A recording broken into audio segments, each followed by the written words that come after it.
आरे बनल रहे हरि नैहरवाई मैया, हरि बनल रहे ससुरवा।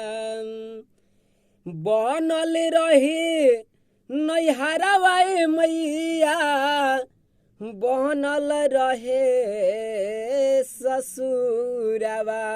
अरे इहे बरवा दिह तुए मैया, अचल रहे दुनो घरवा। अरे इहे बरवा दिह तुए मैया, अचल रहे दुनो घरवा।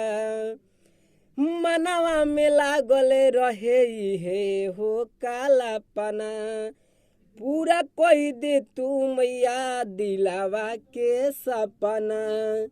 मनवा में लागल रहे इहे हो कालापना, पूरा कोई दे तू मैया दिलावा के सपना। हर फूलावा जैसन खिलल रहे मैया हमरो आंगना। अरे इहे बरवा दिह तुए मैया, अचल रहे दुनो घरवा।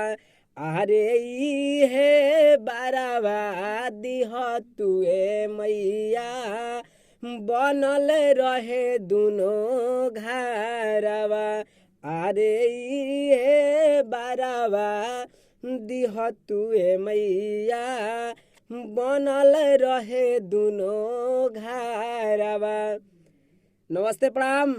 हम भोजपुरी गायक प्रदीप अकेला आप सबके इजले पैर छू के प्रणाम करत बानी। और सब आप सब कैसन बानी? खूब मस्ती करी, खूब एंजॉय करी।